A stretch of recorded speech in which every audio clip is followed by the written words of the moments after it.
Hello children, now today we will discuss how to prepare M by 40 oxalic acid solution and by using it how to do the titration of oxalic acid and KMnO4.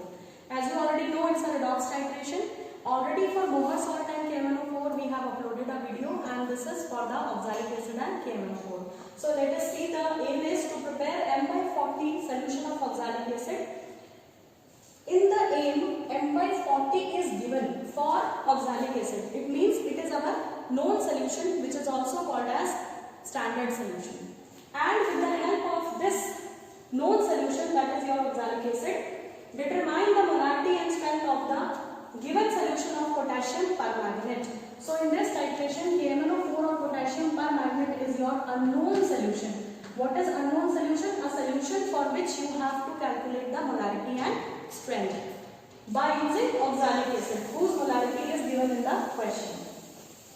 Now, material required I have not written because this is not the theory part which we need to discuss, so you can refer the other video for the complete data. Third step is theory. What has to be written in theory is, first of all, we will have to prepare this M by 40 oxalic acid, and in class 12 the known solution has to be prepared by the student itself. So that is why this step is very important. As we already know, molecular mass of crystalline oxalic acid is 126.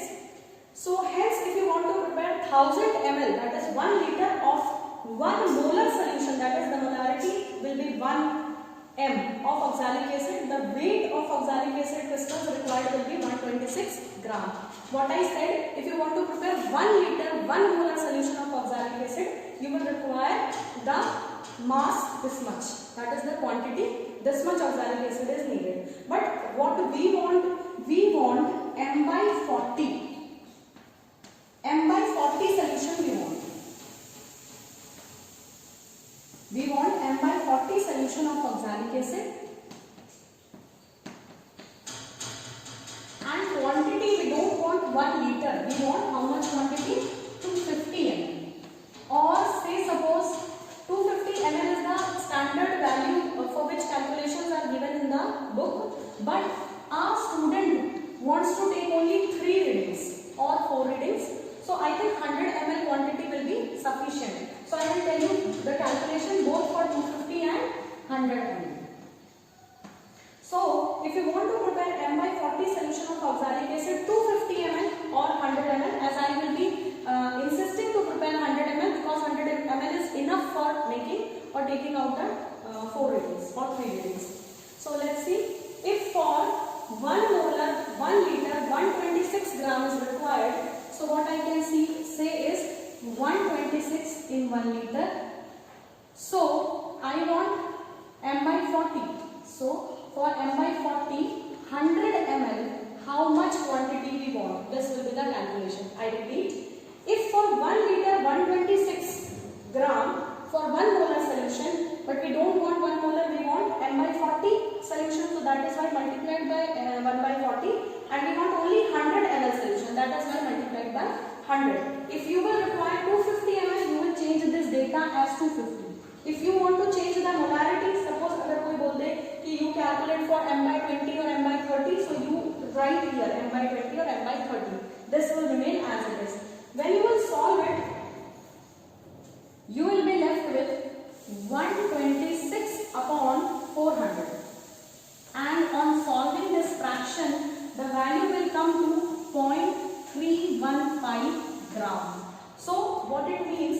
It means you want to prepare M by 40 solution of oxalic acid, and that to 100 ml. So for 100 ml oxalic acid with M by 40 molarity, you need this much of oxalic acid. So this much oxalic acid per 100 ml you will have to dissolve to make the M by 40 oxalic acid solution.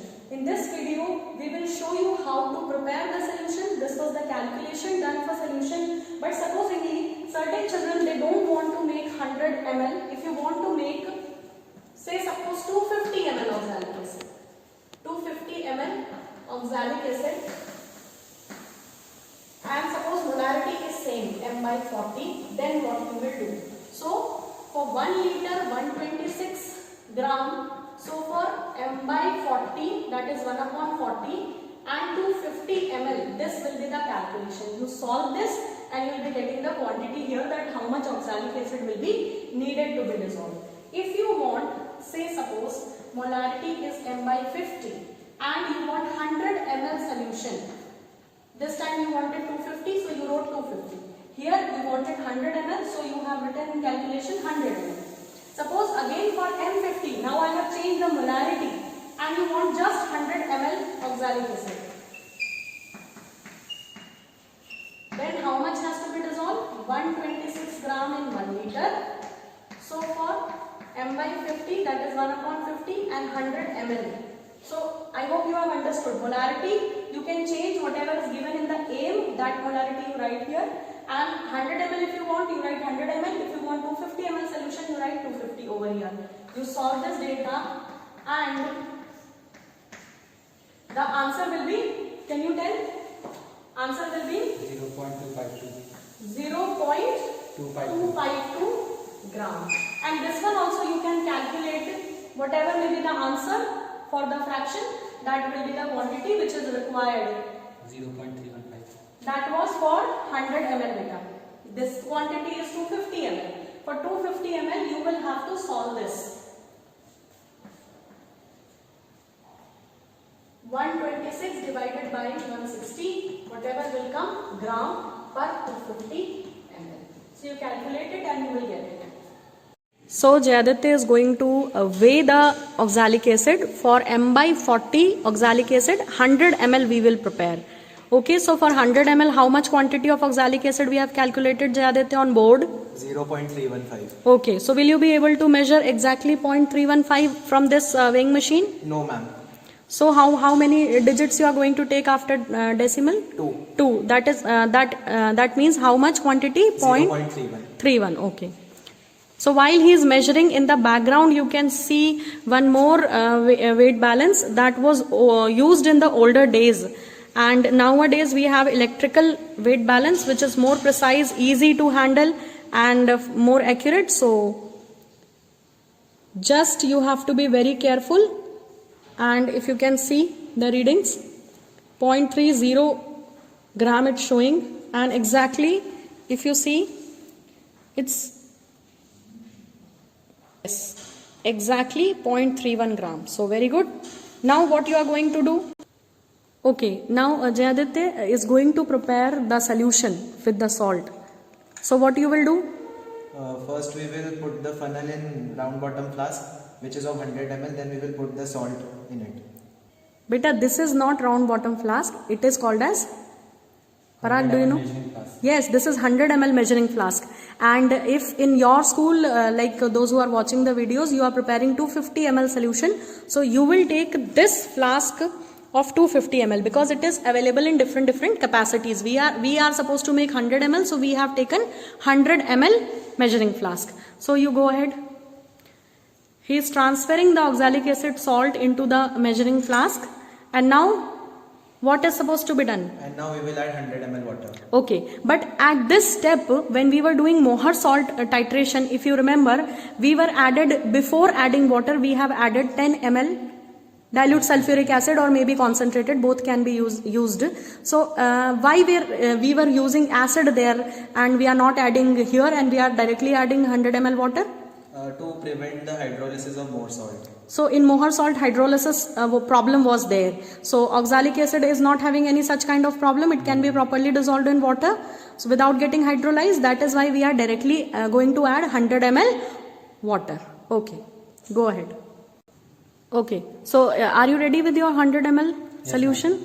Can you show, how can you show that it's 100 ml? Here it is a mark, we will fill water till this mark. Okay, so now this is 100 ml M by 40 oxalic acid solution. Okay. Okay, so Parag, what is next? We will pour this in this beaker. Okay.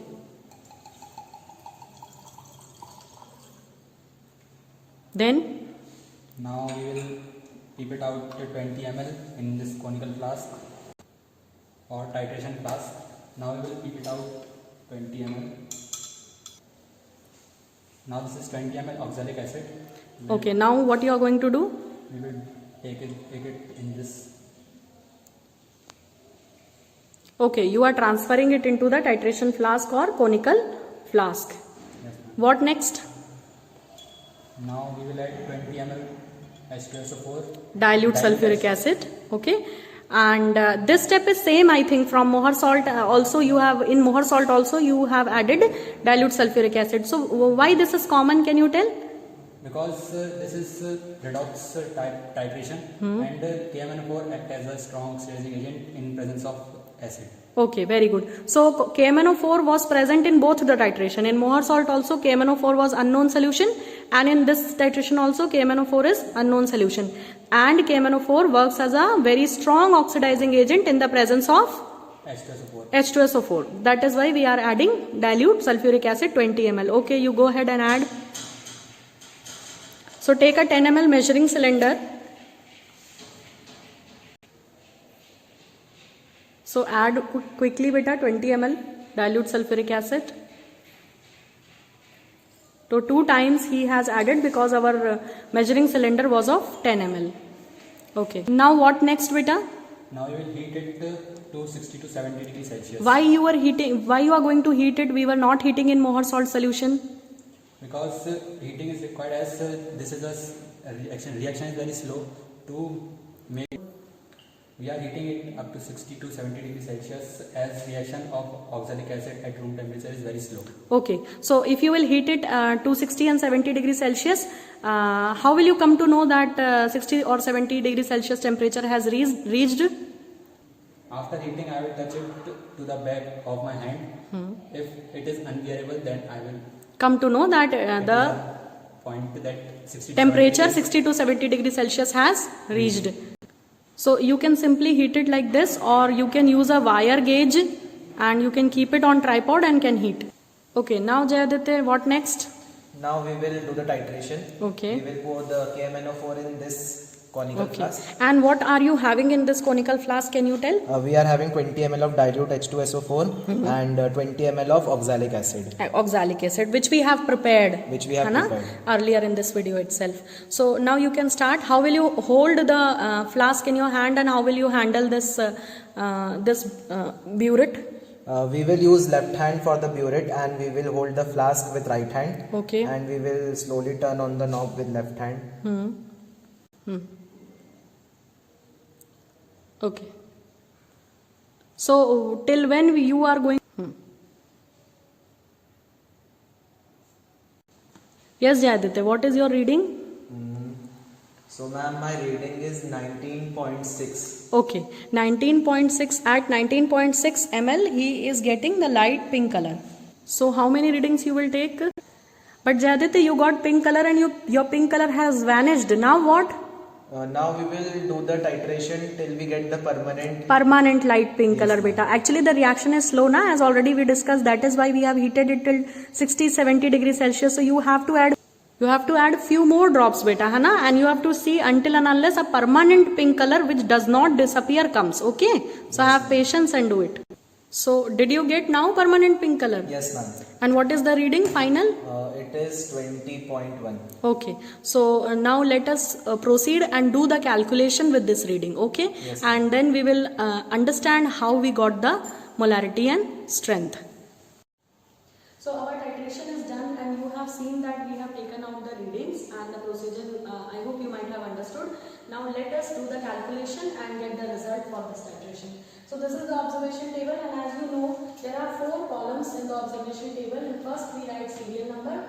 In second we write initial reading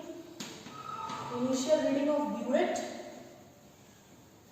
Then third column will be final reading of burette, and the last is volume of KMNO4 used. These are the headings. So serial number, if you have taken 4 readings, you can write 1, 2, 3, 4. We have taken only 3 readings, so we will be writing 1, 2, 3. Initial reading mein, there is a doubt. Children think that we can write 50 ml also, because when we start, the KMNO4 is entirely filled in the burette, and the capacity of burette is 50 ml. So initial reading, some teachers they say write 50 ml. but I insist in writing 0 ml. Why? Because when you look at the burette, you are starting the flow of the solution from 0, that it falls from the 0 and you get the reading from top to bottom. So here you may write 50 ml of the 0 ml as your teacher instructs, but we write 0 ml and we assume that our reading is 0 ml initial one. Then the first reading was there, how much? 20.1. 20.1. If your final reading is 20.1, it means at 20.1 ml of KMnO4 when you used, you got permanent pink color. It means at this volume, the redox titration between the KMnO4 which was flowing down from the burette and the oxalic acid which you have taken in the flask is complete. And once the entire redox reaction has taken place, KMnO4 in presence of the dilute sulfuric acid acts as a strong what? Oxidizing agent.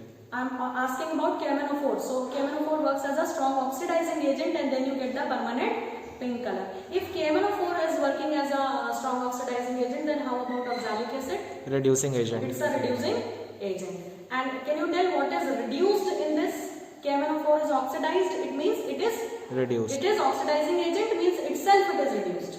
Right? I hope this concept is clear because these are the questions for Viva. So final reading is 20.1 and then the same volume of KMnO4 was dropped. So the same value will be carried forward here. Because this is the final reading, and how you got the final reading? It is equal to the volume of KMnO4 which was flowing down. So these columns will be same. Then again we will start with 0. We are not carrying forward the readings because we are getting reading nearly 20 and capacity of your burette is only 50 ml. So that is why again you fill it to 0 and then you do. What was your second reading? 20 ml. 20 ml. So here also volume of KMnO4 used is 20 ml. Then 0 again and then third reading was 20 ml. okay. So these two readings you got same. This is the value of your x in the calculation, that is 20 ml is the concordant reading. So two consecutive readings should be same. This is the thing which you have to keep in your mind. When we do the titration, we use the dilution formula of the molarity, and the formula we very well know is M1V1 upon M2V2 is equals to stoichiometric coefficient of the first substance, that is your unknown substance. So KMnO4 was your unknown substance, so stoichiometric coefficients of KMnO4 upon stoichiometric coefficient of oxalic acid. And from where we are going to get it? From the balanced molecular equation you can see. Now let us see. Here M1 and V1 are the molarity and volume for the KMnO4 solution. So in place of 1 I can write KMnO4. Why? Because molarity of KMnO4 is represented by M1 in this formula. Into V1 means KMnO4 again. This is unknown upon known solution. So unknown solution we write at the top and known at the bottom. Same type of calculation is there for the Mohr salt as well. Then in denominator we have to write M2. 2 is for oxalic acid. That is your known solution. Into V of oxalic acid. And what is the stoichiometry of KMnO4? 2 upon oxalic acid 10. It means 2 molecules of KMnO4 are required to, sorry, it was 2 by 10 for your Mohr salt titration. It should be 2 by 5 here because in the balanced chemical equation 2 molecules of KMnO4 will be required to do the titration with the 5 molecules of oxalic acid. Isn't it correct, children? 2 by 10 we will write for the Mohr salt titration, right? Yes, ma'am. Now put the values. Here we are calculating the molarity of potassium permanganate. So M by KMnO4 we are calculating into volume of KMnO4 from where we are getting? From this table. And the volume is your reading. So substitute the value of V KMnO4 as 20. Books में इसको x लिख देते हैं, right? क्यों? क्योंकि उन्होंने titration किया नहीं है, so they tell you the xml. So your xml is 20 from the observation table. Upon molarity of oxalic acid, how much was given in the aim? 1 by 40. Okay, so here we will write 1 by 40 into volume of oxalic acid used. You have taken out, keep it out, how much oxalic acid? 20 ml. 20 ml, very good. It is equal to 2 by 5. Now on solving this expression, you will get the value of what? Molarity of the oxalic acid. Isn't it molarity of oxalic acid? we will Yes, get? ma'am. So, molarity of oxalic acid or KMnO4 beta, we are calculating the molarity of KMnO4. KMnO4. So, we will get molarity of KMnO4. And when we solve it, we will have this value same 2 by 5 into, here we will get, Parag, can you tell? 20 upon 40 into 20. 20 upon 40 into 20. So, these values will be shifted like this, 2 by 5 as it is, and then we have solved this fraction. We are not cutting the values here so that it looks clear. If you want to solve here, you can do it. Okay? Now, when we solve it, what we are left with? 2 upon 200. 2 upon 200. And when we solve it completely, we will be having the value as 0.01 m. Is it visible to you, beta? Yes, ma'am. So your molarity for KMnO4 is 0.01 m. 0.01 का मतलब क्या हुआ? 0.01 means 1 upon 100. yes, very good. 1 upon 100. It means the KMnO4 solution which was prepared for this titration was m by 100 solution. Okay. Now what is the formula for strength calculation? Strength is equal to Molarity into molar mass. okay. Molarity into molar mass. What is molarity here? 0.01 molar mass of what we will write here? Oxalic acid. Are you sure? Yes. 100%. Yes, ma'am. What is the molar mass of KMnO4? 158. 158. Why we are keeping the molar mass of KMnO4? Because we are calculating the strength of KMnO4. So उसी का molar mass लेंगे and the answer will be 1.58 gram per liter. So what is your result, children? Result is molarity of KMnO4. 0.01 m. You write the complete statement. Molarity of KMnO4. It is equal to 0.01 m. The unit is mandatory. Okay. And then the next strength was also asked.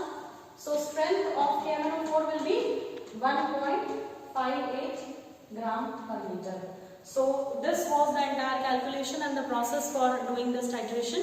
If you are using different molarity and different volume, only the changes for molarity and volume you do in this calculation and then you will get the result. I hope you understood. Thank you for watching.